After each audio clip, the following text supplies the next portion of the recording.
നമസ്കാരം.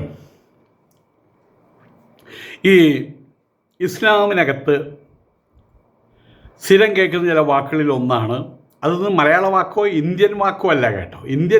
ഭാരതത്തിൽ നിന്നുണ്ടായിട്ടുള്ളതല്ല. ഫത്വ.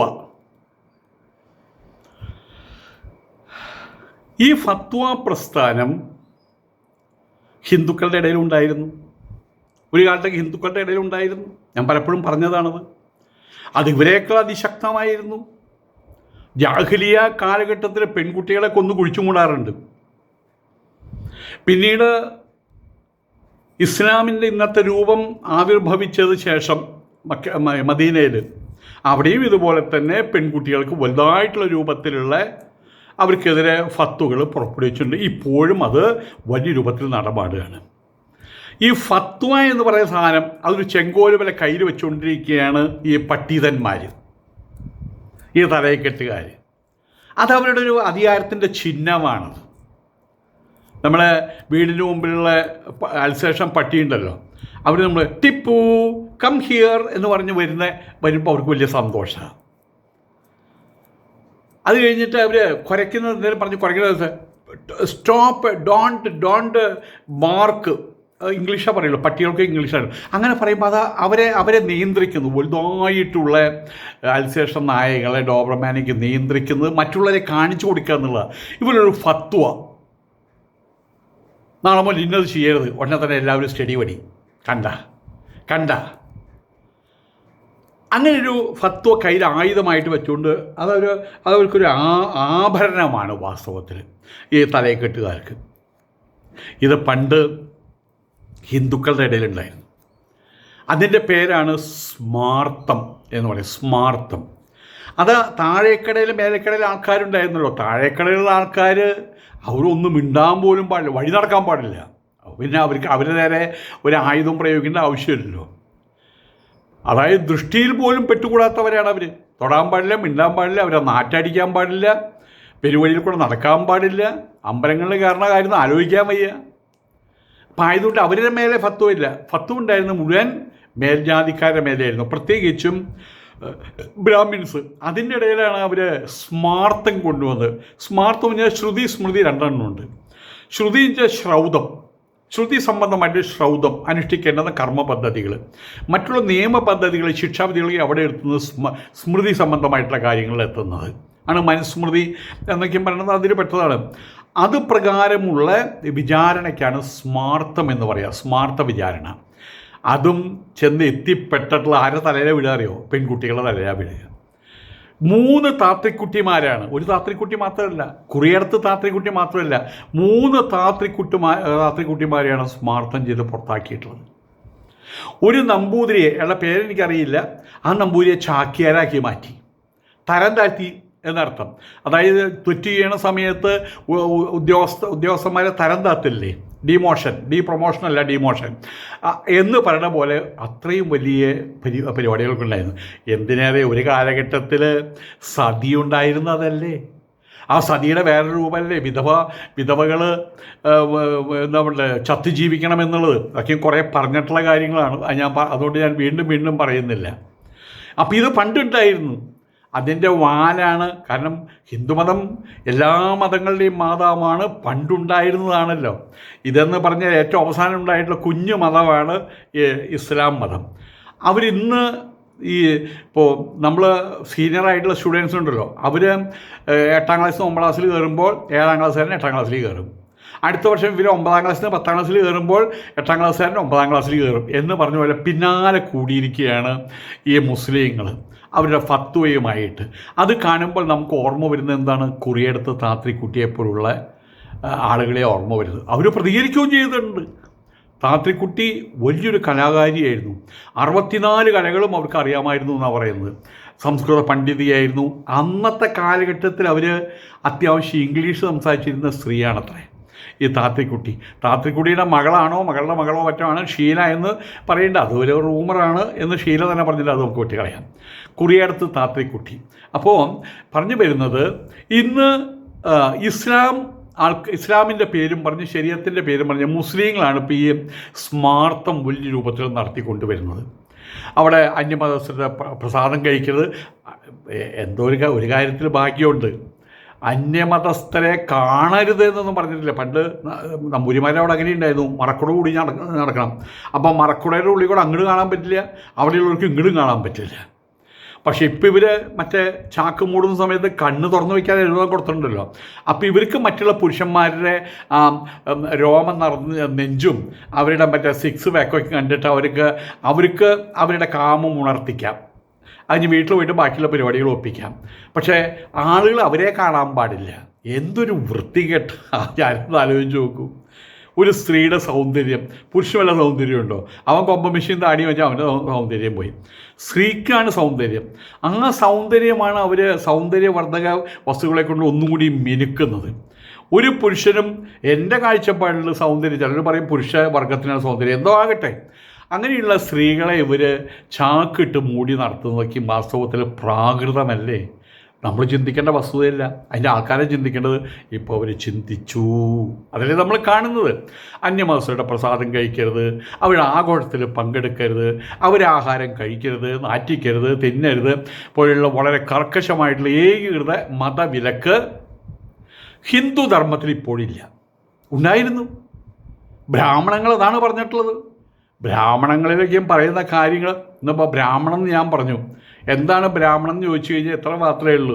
വേദങ്ങളിൽ 4 പകർത്തിട്ടുണ്ട്. ആദ്യം സംഹിത ബ്രഹ്മചാരികൾക്ക്, അത് കഴിഞ്ഞാൽ ബ്രാഹ്മണങ്ങൾ ഗൃഹസ്ഥാശ്രമികൾക്ക്, അത് കഴിഞ്ഞാൽ പ്രായം ചെന്ന് കഴിഞ്ഞാൽ വാനപ്രസ്ഥികൾക്കായിട്ട് ആരണ്യകങ്ങൾ, അതിന് സർവ്വം വിട്ടൊഴിഞ്ഞ് പോകുമ്പോൾ, സ്വന്തം ബന്ധവും നാടും വീട് വിട്ടൊഴിഞ്ഞ് പോകുമ്പോൾ സന്യാസം സ്വീകരിക്കുന്ന ആൾക്കാർക്കുള്ളതാണ് ഉപനിഷത്ത്.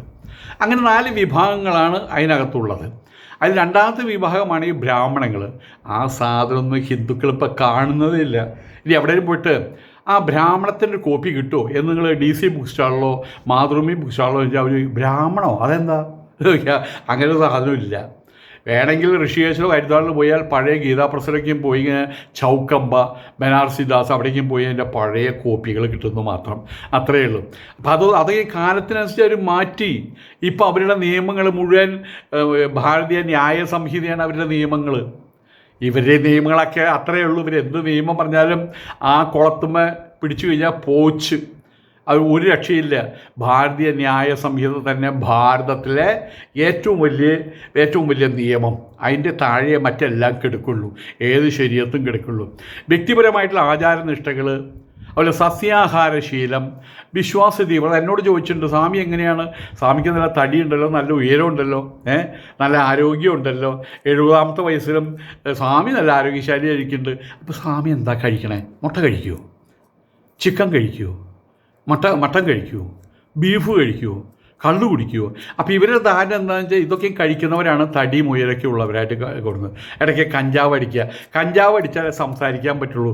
ഇവന്മാരെ തലയെക്കെട്ടുകാർ മുഴുവൻ അതിൻ്റെ ആൾക്കാരാണ്, MDMA ആൾക്കാരാണ്. കാണുന്നുണ്ടല്ലോ, നമ്മൾ കോഴിക്കോട് വഴി MDMA കടത്തുന്നവരാ മുഴുവൻ മുസ്ലിങ്ങൾ. ആർക്ക് കൊടുക്കാനാ? ഈ തലയെക്കെട്ടുകാർക്ക് കൊടുക്കാൻ വേണ്ടിയിട്ടാണ്, ഈ കുരങ്ങന്മാർക്ക് കൊടുക്കാൻ വേണ്ടിയിട്ട് തന്നെയാണ് അത് ചെയ്യുന്നത്. അത് കിട്ടിയാലേ അവർക്ക് പ്രസംഗിക്കാൻ പറ്റുള്ളൂ. അത് വെച്ചിട്ടാണ് ചോദിക്കുന്നത് സ്വാമി കഞ്ചാവ് അടിച്ചു ചോദിക്കണം. അപ്പോൾ അവരുടെ ധാരണ കഞ്ചാവ് അടിച്ചാലേ വായ തുറന്ന് കാര്യങ്ങൾ സംസാരിക്കാൻ പറ്റുള്ളൂ, നല്ല ബുദ്ധിക്ക് വെളിവുണ്ടാവുള്ളൂ എന്ന് ധരിക്കുന്നത്. അവരെ കുറ്റം പറഞ്ഞിട്ട് പോയി അവിടെയുള്ള ഈ എന്തായാലും പറയാം കുട്ടി പേപ്പട്ടികളെ പറഞ്ഞിട്ട് കാര്യമില്ല. അവരതാണല്ലോ പേപ്പട്ടികളിൽ നിന്ന് പഠിക്കുന്നത്.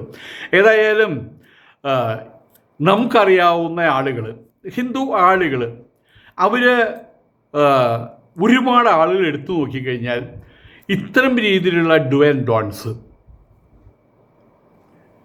പാടില്ലായകൾ, അതേ പാടുള്ളൂ ഇത് പാടില്ല, അതേ പാടുള്ളൂ ഇതേ പാടുള്ളൂ, അതുപോലെ ഹറാമാണത്, അത് ഹറാമാണ്, ഇത് ഹലാലാണ്, ഇതൊക്കെ മുസ്ലിങ്ങൾക്കുണ്ട് എന്ന് അവർ അറിഞ്ഞത് വാസ്തവത്തിൽ സത്യമാണത്. ഞാനൊന്നും ഇത് കേട്ടിട്ട് തന്നെയില്ല. അത് ഹറാമാണ്. ചില ആൾക്കാർക്ക് പണ്ടത്തെ മുസ്ലിങ്ങൾ സംസാരിക്കും, അവനൊരു ഹറാമിയാണ്, ഹറാമി, നമ്മളതൊക്കെ കേട്ടിട്ടുള്ളത്. ഇപ്പോഴാണ് അത് ഹറാം എന്നാണ് നമ്മൾ അറിയുന്നത്. അത് ചില കാര്യങ്ങൾ ചെയ്യുമ്പോൾ ഹറാൻ, മറ്റു ചില കാര്യങ്ങൾ ചെയ്യുമ്പോൾ ഹലാൽ എന്നിത്യാദി കാര്യങ്ങൾ ഇപ്പോഴാണ് അറിയുന്നത്. അതെങ്ങനെയാണ് അറിയുന്നത്? ഈ വക കൂശ്മാണ്ഡങ്ങൾ, ഈ വക ഉറാങ്ങുട്ടാനുകൾ, മനുഷ്യക്കുരങ്ങുകൾ, കാട്ടുകുരങ്ങുകൾ, ആ കാട്ടുകുരങ്ങുകളായിട്ടുള്ള താടി വെച്ച മേശയില്ലാത്ത കുറേ എണ്ണമുണ്ട്. ഇവരുടെ മതപ്രസംഗങ്ങൾ ഇപ്പോൾ സോഷ്യൽ മീഡിയയിൽ കിടന്ന് കളിക്കുകയാണ്. ഒരു സോഷ്യൽ മീഡിയയിൽ വരാൻ പാടുണ്ടോ? ബുർക്ക ഇട്ടുകൊണ്ട് കുറേ ഹിജാബ് ഇട്ടുകൊണ്ട് ഡാൻസ് കളിക്കുന്ന ആ പെണ്ണുണ്ടല്ലോ, മൂമ്പി അങ്ങനെയല്ല, മൂമ്പിന്നല്ല, ആ മൂമ്പീനയാണ്. അപ്പം അവളും വാസ്തവത്തിൽ അവളുടെ മുഖവും അവളുടെ ചുണ്ടും അവളുടെ പല്ലും ഇതെല്ലാം കാണിച്ച് ജനങ്ങളുടെ മുമ്പിൽ 10,000-കണക്കിന് ആളുകൾ കാണുന്ന ഈ സംസ്കൃതിയിൽ, ഈ നെറ്റ്വർക്കിൽ അവൾ കയറി വന്നിരിക്കുന്നത്. അപ്പോൾ അവൾക്ക് ഇതൊക്കെയും വേണം. അവളെങ്ങനെ വരണം? അങ്ങനെ വരികയാണെങ്കിൽ അവൾ യഥാർത്ഥ മുസ്ലിമാണെങ്കിൽ അവൾ ഇങ്ങനെ വരണ്ടേ. അതല്ല എൻ്റെ മര്യാദ. ഇതിങ്ങനെ വരണ്ടേ. ഈ കണ്ണ് മാത്രം വെളിയിട്ട് ഇങ്ങനെ വരണ്ടേ. പറ്റുച്ച് ഇങ്ങനെ വരണം. അതാണ് മര്യാദ. അങ്ങനെയാണല്ലോ പറഞ്ഞിട്ടുള്ളത്. ഇസ്ലാമിൽ അങ്ങനെയാണല്ലോ പറഞ്ഞിട്ടുള്ളത്. എങ്കിൽ ഞാൻ കുറച്ച് അളവ് കൊടുക്കുക. അതെങ്ങനെ വന്നൂടെ? ഈ മൂമ്പീനൊക്കെ ഇങ്ങനെ വന്നൂടെ? അതല്ലേ മര്യാദ. ഇപ്പോൾ ഇവിടെ വന്ന് ചുണ്ടക്കും ചോദിച്ച് ഏതോ ആടിപ്പാടുമ്പോൾ അത് ഇസ്ലാമിൻ്റെ വകുപ്പിൽ പെട്ടതാണോ? അവൾക്ക് ഇങ്ങനെ കുറേ ഉണ്ട്. അവരായിട്ട് നിയമങ്ങൾ ഉണ്ടാക്കി വെക്കുകയാണ്. ഏതായാലും ഇപ്പോൾ ഇതിൽ ശരികൾ തെറ്റുകൾ ഇങ്ങനെ കുറേ ഉണ്ടെന്ന് മനസ്സിലാക്കുന്ന ഇവന്മാർ തന്നെയാണ്. ആ മതത്തിന് എന്തെങ്കിലും അന്തസത്ത ഉണ്ടെങ്കിൽ അത് മുഴുവൻ കളഞ്ഞു കുളിച്ചുകൊണ്ടിരിക്കുകയാണ് അവർ. തമ്മിൽ തല്ല് വേറെ ചേരി തിരിഞ്ഞുകൊണ്ടുള്ള അടിയാണ് നടന്നുകൊണ്ടിരിക്കുന്നത്. ഇവർ തമ്മിൽ ഇവരുടെ നാശം ഹിന്ദുക്കളുടെ കൈകൊണ്ടല്ല. ആരോ പറയാണ്ട് മറ്റേ ഇസ്ലാമിൻ്റെ നാശം ഇന്ത്യയിൽ തന്നെ എന്ന് പറയാറുണ്ട്. ഇന്ത്യയിൽ അവർക്കൊരു നാശവും വരാൻ പോകില്ല. പക്ഷെ അവർ തമ്മിൽ വെട്ടിച്ചാവും. അവസാനത്തെ മുസ്ലിമിൻ്റെ കയ്യിലുണ്ടാവും, 2 കൈമേലും ആളുണ്ടാവും. എന്നിട്ട് അതുകൊണ്ട് അവർ തമ്മിൽ അടികൂടും. ഒരാൾ തന്നെ അപ്പുറത്ത് വലത് വശത്തുള്ള കൈയും ഇടത് വശത്തുള്ള കൈയും തമ്മിൽ, കാരണം അവർക്ക് അത് മാറ്റിവെക്കാൻ പറ്റില്ല. തമ്മിലുള്ള സ്പർദ്ധ, അടി, തല്ല്, വെട്ടകുത്ത്, പെണ്ണ്, ഇതൊന്നും അവർക്ക് മാറ്റിവെക്കാൻ പറ്റില്ല. ബിസ്മില്ലാഹി റഹ്മാനി റഹീം ഇത് പറഞ്ഞുകൊണ്ടാണ്, ബിസ്മി ചൊല്ലിക്കൊണ്ടാണ് അള്ളാഹുവിൻ്റെ പേരിൽ, അള്ളാഹുവിൻ്റെ പേരിലല്ലാതെ ഒരു മൃഗത്തെയും മുസ്ലിങ്ങൾ അറക്കുന്നില്ല. അവരറക്കുമ്പോൾ ഇതിങ്ങനെ ചൊല്ലണമെന്നാണ് പറയുക. ഇവിടെ ആഹാരം പാചകം ചെയ്യുന്ന സമയത്ത് എൻ്റെ അമ്മൂമ്മയും എൻ്റെ അമ്മയും വീട്ടുകാരെല്ലാവരും തന്നെ ആ ആഹാരം തയ്യാറായിട്ട് വിളമ്പുമ്പോൾ തൈര് കടയുന്ന സമയത്ത് പോലും അവർ കൃഷ്ണഗാഥ അത് ജപിച്ചുകൊണ്ടാണ്, അല്ലെ നാരായണ മന്ത്രം, അല്ലെ കൃഷ്ണ ഗുരുവായൂരപ്പ എന്നുള്ള പാട്ടുകൾ, നിറന്ന പീലികൾ നിരക്കവേ കുത്തി, ആ പാട്ടൊക്കെയും എന്ത് പ്രവർത്തിയിരിക്കുമ്പോഴും, വീട് അടിച്ചു തുടച്ച് വാരുമ്പോഴും, നെല്ല് ചിക്കുമ്പോഴും, ആഹാരം കഴിക്കുമ്പോഴും, ആഹാരം കൊടുക്കുമ്പോഴും, പശുവിനെ കുളിപ്പിക്കുമ്പോൾ പോലും അവർ കൃഷ്ണൻ്റെ മന്ത്രം ചൊല്ലിയിട്ട്, അതല്ലെങ്കിൽ കൃഷ്ണഗാഥ ചൊല്ലിയിട്ട്, അല്ലെങ്കിൽ രാമഗീതം ചൊല്ലിയിട്ട് അവരത് ചെയ്തിരുന്നത്. ഇതുപോലെ തന്നെ അറക്കുന്നത് തെറ്റോ ശരിയോ അത് പിന്നത്തെ കാര്യം. അവർ ബിസ്മില്ലാഹി റഹ്മാനി റഹീം എന്ന് പറഞ്ഞിട്ട് അവർ ചെയ്തിരുന്ന അള്ളാഹുവിൻ്റെ നാമത്തിൽ അവർ ചെയ്തിരുന്നത്. ഹിന്ദുക്കൾ അതിൻ്റെ പേരിൽ അത് തിന്നാതിരിക്കുന്നുണ്ടോ? ഹിന്ദുക്കൾ ഒരുപാട് പേര് മാംസഭോജനം നടത്തുന്ന ആൾക്കാരുണ്ട്. അത് നിങ്ങൾ അവിടെ ബിസ്മില്ലാഹി റഹീം എന്ന് പറഞ്ഞിട്ടാണല്ലോ, അതുകൊണ്ട് ഞങ്ങൾ കഴിക്കില്ല എന്ന് ഏതെങ്കിലും മുസ്ലിങ്ങൾ എപ്പോഴും പറഞ്ഞിട്ടുണ്ടോ? എന്നാൽ ഇതേപോലെ ഹിന്ദു ദൈവത്തിൻ്റെ പേരിൽ നിവേദിക്കപ്പെട്ട ഒരു കാര്യം മുസ്ലിങ്ങൾക്ക് കഴിക്കാൻ പാടില്ല എന്ന് അത് അവർ പറഞ്ഞുണ്ടാക്കിയിട്ടുള്ള കാര്യങ്ങളല്ലേ. ഇതൊക്കെ പറഞ്ഞ് പുണ്ണാക്കുമ്പോഴാണ് മതേതര മനസ്സിൽ, അല്ലെങ്കിൽ നമ്മളുടെ കേരളത്തിലെ പല തുരുത്തുകൾ ഉണ്ടാവുന്നത്. അത് മുസ്ലിം തുരുത്ത്, ഇത് ഹിന്ദു തുരുത്ത്, ഇത് കമ്മ്യൂണിസ്റ്റ് തുരുത്ത്, അത് ക്രിസ്ത്യൻ തുരുത്ത്, തമ്മിൽ കണ്ടുകൂടായിക. തമ്മിൽ കാണുന്ന സമയത്ത് എന്ത് പറഞ്ഞോടാ ജോസഫേ സുഖല്ലെന്ന് ചോദിക്കാൻ പറ്റാത്തൊരവസ്ഥ. ഇവർ അകൽച്ചകൾ ഉണ്ടാക്കുകയാണ് ചെയ്യുന്നത്. വാസ്തവത്തിൽ അടിപ്പിക്കുകയാണ് ചെയ്യുന്നത്. അന്നം ബ്രഹ്മമാണ്. ഭക്ഷണം ദൈവികമാണെന്ന കാഴ്ചപ്പാടിൽ ആര് സമർപ്പിച്ചതാണെങ്കിലും ഭക്ഷണത്തെ അനാദരിക്കരുത്, നശിപ്പിക്കരുത്.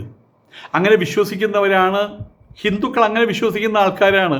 നിങ്ങൾക്കൊരു കാര്യം അറിയാമോ? ഞങ്ങൾക്ക് ആശ്രമങ്ങളിലേക്കുള്ള സമയത്ത് ഈ ആഹാരം കഴിച്ചതിന് ശേഷം ആ പാത്രത്തിൽ കുറച്ച് വെള്ളം ഒഴിച്ചിട്ട് ആ പാത്രം കുലുക്കിയിട്ട് അതുപോലും കുടിക്കും. അന്നത്തിൻ്റെ ഒരു വറ്റ് പോലും നമ്മൾ പുറത്ത് കളയാറില്ല. എല്ലാവരും കൂടി ചിക്കി പറക്കിയിട്ട് എത്ര തിന്നുന്നോ അതിൻ്റെ ഇരട്ടി വലിച്ചെറിയുന്ന സ്വഭാവം ഹിന്ദുക്കൾക്കില്ല എന്നർത്ഥം. ഞാനിതുപോലെ ആഹാരം എല്ലാം ഒരു വറ്റ് പോലും അവശേഷിക്കാത്ത ആഹാരം മുഴുവൻ കഴിച്ച് ആവശ്യത്തിനുള്ള ആഹാരം വാങ്ങിക്കുള്ളൂ. അതിന് പിന്നീട് എനിക്ക് കൺസെൻറ്റ് തന്നത്, പിന്നീട് മനസ്സിലേക്ക് കൺസെൻറ്റ് കയറിയത് നബി തിരുമേനി പറഞ്ഞതാണ്. വിശക്കുന്നത് വരെ ആഹാരം കഴിക്കരുത്, വിശപ്പ് തീരുന്നത് വരെയും ആഹാരം കഴിക്കുന്നത് പറഞ്ഞാൽ എത്ര മഹോന്നതമായിട്ടുള്ള അതൊന്നും ഇവർ ആചരിക്കുന്നില്ല കേട്ടോ, അതൊന്നും ഇവർ ആചരിക്കുന്നില്ല. അപ്പം ആയതുകൊണ്ട് തന്നെ ഭക്ഷണം ദൈവികമാണ്. ഭക്ഷണം കഴിക്കാൻ പോകുമ്പോൾ മറ്റേ ഓം സഹനാ ഭവതു സഹനൗ ഭുനക്തു സഹ വീര്യം കരവാവഹൈ തേജസ്വിനാവധീതമസ്തു മാ വിദ്വിഷാവഹൈ എന്ന് പറഞ്ഞിട്ടാണ് ആഹാരം കഴിക്കുന്നത് പോലും. ആഹാരം കഴിഞ്ഞാലും അവിടെ ചെറിയൊരു പ്രാർത്ഥന അത്രമാത്രമുണ്ട്. ആശ്രമങ്ങളിലാണെങ്കിൽ വലിയ പ്രാർത്ഥനയാണ് അവിടെയുള്ളത്. മറ്റേ 15-ാം അധ്യായം മുഴുവൻ ഊർധ്വ മൂലമതശാഖം അശ്വത്ഥം പ്രാഹുരവ്യയം ഛന്ദാംസി യസ്യ പർണാനി എന്ന് പറഞ്ഞ് 15-ാം അധ്യായം മുഴുവൻ പാടും, അവിടെ എല്ലാം പാടും. അങ്ങനെയാണ് ഒരിക്കൽ ഞാൻ ആശ്രമത്തിൽ ഞാനാണത് പാടുക. ആശ്രമം നല്ല ഹോളാണ്, അപ്പോൾ നല്ല ശബ്ദവും ഉണ്ടാകും, റെക്കോർഡിങ്ങിന് പങ്കെടുക്കുന്ന പോലെയാണ്. അങ്ങനെ ഇരിക്കുമ്പോഴാണ് അവിടെ 10-12 ദിവസം ക്യാമ്പിന് വന്ന ഒരു പുണ്യാത്മാവ്, അയാൾ മറ്റേ ഇവിടെ എന്തായാലും പറയുക നമ്മളുടെ ഗുജറാത്ത് സ്വദേശിയാണ്, പേര് മോഡി എന്നാണ് അയാളുടെ പേര്, അയാളുടെ ജാതി പേരെ പറ്റാണ് മോഡി. അപ്പം അങ്ങനെ എല്ലാവർക്കും നന്ദി പറഞ്ഞു, എനിക്ക് നന്ദി പറഞ്ഞില്ല. അവസാനം പറഞ്ഞു ഒരു വാൾക്കൂടി നന്ദി പറയാനുണ്ട്. ഒരു എന്താ ബ്രഹ്മാണ്ടത്തിൻ്റെ മുഴക്കം പോലെയായിരുന്നു അദ്ദേഹത്തിൻ്റെ 15-ാം അധ്യായം. അതുകൊണ്ട് അദ്ദേഹത്തിൻ്റെ പേര് എനിക്കറിയില്ല. അദ്ദേഹത്തിന് നമ്മൾ പഞ്ചദശോധ്യായ ചൈതന്യയ്ക്കും എൻ്റെ നന്ദി എന്ന് പറഞ്ഞ ആളുണ്ട്. ആളെ മനസ്സിലായല്ലോ, ഗുജറാത്തിലെ മോഡിയെ മനസ്സിലായില്ലേ, ഗുജറാത്തിലെ മോഡിയെ മനസ്സിലായില്ലേ, നരേന്ദ്രമോദി തന്നെ. അപ്പോൾ പ്രാർത്ഥനകൾ എല്ലാവർക്കും ഉണ്ട്. അവരുടെ പ്രാർത്ഥന സംതിങ് സ്പെഷ്യൽ, ഹിന്ദുക്കളുടെ പ്രാർത്ഥന മോശം, ഹിന്ദുക്കൾ പ്രാർത്ഥിച്ച് കഴിക്കാൻ പാടില്ല, അവർ പ്രാർത്ഥിച്ചതോ ഹിന്ദുക്കൾക്ക് അതൊരു പ്രശ്നമൊന്നുമല്ല. സസ്യാഹാരം മാത്രം കഴിക്കുന്ന ഹിന്ദുക്കളോ വ്രതമെടുക്കുന്നവരോ മാംസാഹാരം പൂർണ്ണമായിട്ട് ഒഴിവാക്കുമെങ്കിലും അതൊക്കെ അവർക്ക് വളരെ ലഘുവായിട്ടുള്ള വിഷയങ്ങളാണ്. അത് വലിയൊരു വിഷയമല്ല, പറഞ്ഞു നടക്കാറൊന്നുമില്ല. അതിൻ്റെ പേരിൽ മയക്കും കെട്ടി പ്രസംഗിച്ച് നടക്കുന്നവരല്ല, ആരെയും അവർ കുത്തി നോവിക്കുന്നുമില്ല, അത് സമ്മതിക്കില്ല. ഏതെങ്കിലും ഒരു സന്യാസി അല്ലെങ്കിൽ പൂജാരി ഒന്ന് നമ്മളത് ചെയ്യണം ഇത് ചെയ്യരുത് പറഞ്ഞു കഴിഞ്ഞാൽ വേറെ വല്ല കാര്യം പറയും. ഏതായാലും ഈ താടിക്കാർ വിളിച്ചു പറയുന്നതിലും വലിയ കാര്യമൊന്നുമില്ല. നബി തിരുമേനിയെ സംബന്ധിച്ചിടത്തോളം നബി തിരുമേനിയാണല്ലോ ഇവരൊക്കെ അടിസ്ഥാനമായിട്ട് എടുക്കുന്നത്, അതാണല്ലോ ഇവർ അവകാശപ്പെടുന്നത്. അക്കാലത്ത് ഉണ്ടായിരുന്നു, ഇവർ പറയുന്ന നബി തിരുമേനിയുടെ കാലത്തുണ്ടായിരുന്നു ഉസ്സ, ലാത്ത, മനാത്ത, ഹുബൈൽ 365 ദൈവങ്ങളുണ്ടായിരുന്നു അത്ര. ഓരോ ദിവസം ഓരോ ദൈവത്തിനാണ് പൂജ, അങ്ങനെയൊക്കെ അവിടെ ഉണ്ടായിരുന്നു. അപ്പോൾ അതിലേക്ക് മാറ്റി വെച്ചിട്ടുണ്ട് ഏകദേവതാരാധന. ഇപ്പോൾ വീണ്ടും ആരംഭിച്ചു. നാഗൂര് നടക്കുന്നത് എന്താണ്? വ്യക്തി ആരാധനയല്ലേ. ഇവിടെ ഗുജറാത്തിലുള്ള അശ്മീറ എന്തായാലും പറയുക, ഞാൻ നേരത്തെ പറഞ്ഞത്, അവിടെ നടക്കുന്നത് എന്താണ്? അവിടെയും നടക്കുന്ന ഈ പറയുന്ന മറ്റേ ഇത് ഭക്തി ആരാധനയല്ലേ. ഉത്തരേന്ത്യയിൽ പോയി ആ റോഡിൻ്റെ നടുവിൽ ശവം കുഴിച്ചിട്ട് അതുമ്പോൾ മണ്ഡപം കെട്ടിയിട്ടിട്ട് പച്ച ചായ അടിച്ച് അവിടെയും ഖബറാരാധന. എന്നിട്ട് പറയും ഞങ്ങൾ ഏകദൈവ വിശ്വാസികളെന്ന് പറയും വിഡ്ഢികൾ. ഏതായാലും അന്ന് അവർ അത്തരം വിഗ്രഹങ്ങളെ മുഴുവൻ വണങ്ങിയിട്ടുണ്ട്. അവരുടെ ദിവസങ്ങൾ വിഗ്രഹ പ്രാർത്ഥനയോടെ തുടങ്ങുകയും ചെയ്തിട്ടുണ്ട്. കൂടാതെ അവിടെ ക്രിസ്ത്യാനികളുണ്ടായിരുന്നു, ജൂതന്മാരൊക്കെ ഉണ്ടായിരുന്നു. അവർ പാചകം ചെയ്ത സസ്യഭക്ഷണങ്ങൾ, അവരുടെ വീട്ടിലെ പാല്, വെണ്ണ, ഗോതമ്പ് എന്നിവയൊക്കെ തന്നെ ഈ നബി തിരുമേനിയും അദ്ദേഹത്തിൻ്റെ സ്വഹാബികളും വാങ്ങിയതും ഉപയോഗിച്ചതും നമ്മളെല്ലാവർക്കും അറിയാവുന്ന കാര്യങ്ങളാണ്. ഒരാളുടെ വ്യക്തിപരമായിട്ടുള്ള വിശ്വാസത്തെയും ദിനചര്യയെയും നോക്കിയല്ല അവർ കച്ചവടം ചെയ്തതും ആയുധങ്ങൾ വാങ്ങിയതും ചികിത്സ തേടിയതും ഒന്നും തന്നെ. ഇതൊക്കെ നമുക്ക് നബി തിരുമേനിയുടെ ജീവിതം, അതിൻ്റെ ചരിത്രം വായിക്കുമ്പോൾ അറിയാൻ പറ്റും. പിന്നെ ഏത് കിണാപ്പനാണ്, ഏത് താടിക്കടപ്പനാണ് ഓരോ ഓണക്കാലത്തും ക്രിസ്മസ് കാലത്തും വന്ന് ഈ ഉത്ഭവം നടത്തുന്നത്? അടി കിട്ടുന്നതിൻ്റെ കുറവല്ലേ? ഞാനിവിടെ ഇത്തവണ ഓണം വരുമ്പോൾ ഇവന്മാരെന്തെങ്കിലും പറഞ്ഞാൽ ഒരു 1-2 വീഡിയോയിൽ കൂടെ മറുപടി കൊടുക്കണമെന്നൊക്കെ എഴുതി വെച്ചു. എല്ലാം വേസ്റ്റായി. കാരണം എന്താണ്? മധുര മനോഹരമായിട്ടുള്ള മൊഞ്ചത്തികൾ, കുതിരശക്തിയുള്ള മൊഞ്ചത്തികൾ അവരെ അങ്ങോട്ട് ഇറങ്ങി സുനാമി പോലെ ആഞ്ഞടിച്ചു, കൊടുങ്കാറ്റ് പോലെ ആഞ്ഞടിച്ചു. പ്രളയമായിരുന്നു ഓണക്കാലത്ത്. ഇവരുടെ ശിരസിൽ അങ്ങോട്ട് തൂറി നിറച്ചു. വാസ്തവത്തിൽ നല്ല വാക്കുകൾ, കടുത്ത വാക്കുകളുടെ പറഞ്ഞ പോടാ എന്ന് പറഞ്ഞത് പെൺകുട്ടികൾ. അവർക്ക് മടുത്തു. എല്ലാത്തിനൊരു പരിധിയുണ്ടല്ലോ, അടിച്ചമർത്തലിനൊരു പരിധിയുണ്ടല്ലോ. അവർക്ക് മടുത്തു. ഏതായാലും അതോടുകൂടി ഞാൻ നിശബ്ദനായി. ആ ഫോട്ടോസ് എടുത്തിടൽ മാത്രമായി എൻ്റെ പരിപാടി. അവർ ചെയ്യുന്ന കാര്യങ്ങൾ മറ്റുള്ളവരോട് പറയുക, കേൾക്കണവർ കേൾക്കട്ടെ, അത് മാത്രമായി എൻ്റെ പരിപാടി. എനിക്കായിട്ട് ഇനി ഒന്നും പറയാനില്ല, ഇനി ഒരിക്കലും ഉണ്ടാവില്ല. കാരണം തലയെക്കെട്ടുകാർ ഇനി മിണ്ടൂല. ഇവിടെയുള്ള മുമ്പ് പറഞ്ഞ പോലെയുള്ള മൊഞ്ചത്തികൾ അവർ പറയാതെ പറഞ്ഞു, മിണ്ടാതെ ഉരിയാടാതെ ഒരു മൂലയ്ക്ക് ഇരുന്നോളണം, അല്ലെ ഖുർആൻ പാരായണം നടത്തിയൊരു മൂലയ്ക്ക് ഇരുന്നോളണം. ഇവരുടെ കാലിൻ്റെ ഇടയിലേക്ക് നോക്കിയിട്ട് അത് അരുത് എന്ന് കൃത്യമായിട്ടും അതങ്ങോട്ട് പറഞ്ഞു വെച്ചു കഴിഞ്ഞു. അവർ അത് പ്രവർത്തിച്ചു കാണിച്ചു. അതാണ് ഏറ്റവും വലിയ രസം. എന്തായാലും ഇവിടെയുള്ള മുസ്ലിം സമുദായം, യഥാർത്ഥത്തിലുള്ള മുസ്ലിം സമുദായം മതേതരരാണ്. ഓരോ കൊല്ലവും അവർ ഇവിടെയുള്ള മനുഷ്യരുടെ കൂടിച്ചേരുകയാണ്, കലരുകയാണ്. അതിനിപ്പോൾ നിങ്ങൾ പോകണമെങ്കിൽ നിങ്ങൾ ഇവിടെ സൗദി അറേബ്യയിലോ അബുദാബിയിലോ അല്ലെങ്കിൽ ദുബായിലോ പോയാൽ നിങ്ങൾക്ക് കാണാൻ പറ്റും. അവിടെയുള്ള മുസ്ലിങ്ങളെ സംബന്ധിച്ചിടത്തോളം അവർക്ക് സ്വാതന്ത്ര്യത്തിനും കുറവില്ല. ഇതര മതസ്ഥരോട് അവർക്ക് അറപ്പില്ല, വെറുപ്പില്ല, ഒന്നുമില്ല. അവരങ്ങോട്ടും ഇങ്ങോട്ടും മതം നോക്കാതെ ജാതി നോക്കാതെ ഒക്കെ കാണുന്നുണ്ടല്ലോ. നമ്മളുടെ മറ്റേ ഇദ്ദേഹത്തിൻ്റെ പേരെന്താണ്, അതിന് ഏറ്റവും വലിയ ഉദാഹരണമാണല്ലോ നമ്മുടെ യൂസഫ് അലി സാഹിബ്. ഇതേ ഇപ്പോൾ ഇവിടെ വന്നോ ഓണാഘോഷത്തിന്. അദ്ദേഹം ഓണാഘോഷത്തെക്കുറിച്ച് പ്രസംഗം നടത്തുന്ന സമയത്ത് അതിനകത്ത് പറഞ്ഞൊരു കാര്യമുണ്ട്, എല്ലാം ഒന്ന് തന്നെയാണ്, ഒന്നിൽ നിന്ന് ഉത്ഭവിക്കുന്നു. അത് പലതായിട്ട്, അതായത് ആളുകളുടെ ബുദ്ധി വൈഭവത്തിനനുസരിച്ച് പലതായിട്ട് പല രൂപത്തിൽ പറഞ്ഞു കൊടുക്കുന്നു മാത്രമേ ഉള്ളൂ. ഏകം സദ്വിപ്രാഹ ബഹുധാവതന്തി എന്ന ശ്ലോകവും ചൊല്ലിക്കൊണ്ടാണ് അദ്ദേഹം തിരുവനന്തപുരത്തോ മറ്റോ വെച്ച് പ്രസംഗിച്ചത്. അതൊക്കെ ഇവിടുത്തെ ഈ തലയെക്കെട്ട് മറ്റേ പണ്ഡിതന്മാർ അത് കണ്ട് പഠിക്കേണ്ടതാണ്. വാസ്തവത്തിലൊക്കെ അത് സ്നേഹത്തിൻ്റെയും സന്തോഷത്തിൻ്റെയും പാരസ്പര്യത്തിൻ്റെയും ഭാഷ മനസ്സിലാക്കാതെ ദൈവത്തിൻ്റെ നരകശിക്ഷയെ മാത്രം പറഞ്ഞ് ഇവിടുന്ന് പോയാൽ നരകമാണത്രേ. ഇവിടെ അതിൻ്റെ പേരിൽ നിങ്ങൾ സ്വയം നരകം തീർത്തോളുക. നിങ്ങൾ പ്രേതരൂപികളായിട്ട്, മനുഷ്യത്വം തൊടാത്തവരായിട്ട്, സമൂഹത്തെ കാണാത്തവരായിട്ട് ഇവിടെ ജീവിച്ചാൽ നിങ്ങൾക്ക് അവിടെ സ്വർഗം കിട്ടും. ഇവനൊക്കെയാണോ അവിടുത്തെ സ്വർഗത്തിൻ്റെ കാര്യങ്ങളിൽ നോക്കുന്നത്? ആരാണ്ട് അവിടെ പോയിട്ട് സ്വർഗവും നരകവും കണ്ടിട്ടുള്ളത്? ഇത് ഹിന്ദുക്കൾ ഒരുപാട് പറഞ്ഞിട്ടുള്ളതാണ്. കുംഭി ഭാഗം നരകം, അതുപോലെ തന്നെ ഒരു നദിയുണ്ട്, ആ വൈതരണി നദി. ഇതൊക്കെയും ഇവിടെയുള്ള ഹിന്ദുക്കളും പറഞ്ഞിട്ടുള്ളതാണ്. ഇന്ന് അത്തരം കാര്യങ്ങളൊക്കെ കഥാരൂപത്തിൽ ഭാഗവതം പറയും ആൾക്കാർ ഇങ്ങനെ കേട്ടോണ്ടിരിക്കുക, കേൾക്കാനും പോവില്ല. 12 മണിക്ക് ചെല്ലും പുട്ടടിക്കാൻ വേണ്ടിയിട്ട്, ഊണ് കഴിക്കാൻ വേണ്ടി പോവും. അപ്പോൾ അവരൊക്കെ അത് അവസാനിപ്പിച്ചു. പക്ഷേ ഇവിടെ എപ്പോഴും തുറന്നുകൊണ്ടിരിക്കുകയായിരുന്നു.